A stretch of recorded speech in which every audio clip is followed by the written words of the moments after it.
નમસ્કાર દર્શક મિત્રો, હું છું એડવોકેટ સોનલ બારિયા. આપ સર્વનું સ્વાગત છે મારી ચેનલ લીગલ ભવજ્ઞાનમાં. ઘણાના પ્રશ્ન આવ્યા છે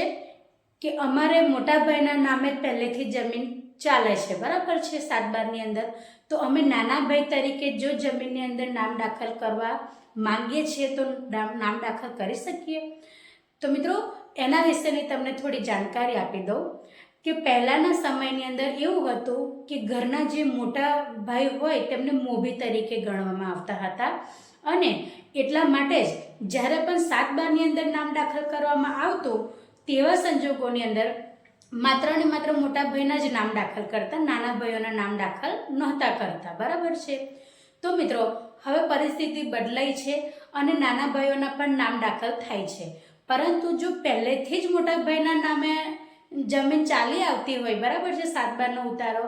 તો તેવા સંજોગોની અંદર સૌથી પહેલાં તમારે એ તપાસ કરવાની છે કે જો માત્ર ઘરના મોટા મોભીના કારણે ભાઈ મોટા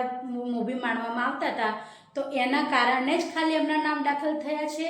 અથવા તો કોઈ સત્તાધીશના હુકમ દ્વારા નામ દાખલ થયું છે, અથવા તો પછી કોઈ અન્ય હુકમ દ્વારા એમનું નામ દાખલ થયું છે. જો મિત્રો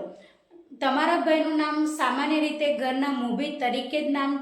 નાખવામાં આવ્યું હશે તો તમે તમારા જે પણ પુરાવા છે તેને રજૂ કરીને તમે નાના ભાઈ તરીકે જે પણ વારસાઈના પ્રોસેસ થતા હોય છે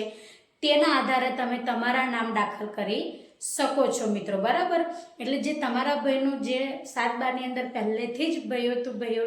મોટા મોટા ભાઈઓ જે છે એમના જ નામો ચાલ્યા આવ્યા હોય છે તો તમે એને ચેલેન્જ કરી શકો છો મિત્રો, અને તમારા નામ પણ દાખલ કરી શકો છો 7/12 ની અંદર. પરંતુ મિત્રો, જો કોઈ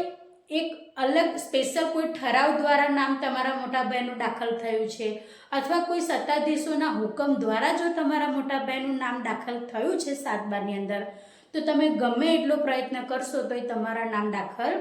નહીં થાય મિત્રો. એટલે સૌ પ્રથમ તમારે ચેક એ કરવાનું રહેશે કે તમારા ભાઈનું નામ 7/12 ની અંદર જે ચાલ્યું આવ્યું છે એ કોઈ સત્તાધીશો કે કોઈ ઠરાવ દ્વારા તો નથી નાખાયું ને, અને સામાન્ય રીતે જે પદ્ધતિથી નાખવામાં આવે છે એ જ પદ્ધતિથી જો તમારા ભાઈનું નામ નાખેલું હશે 7/12 ની અંદર દાખલ કરવામાં આવેલું હશે તો તમે પણ તમારું નામ દાખલ કરી શકો છો મિત્રો. આજના માટે આટલું જ. જય હિન્દ, જય ભારત.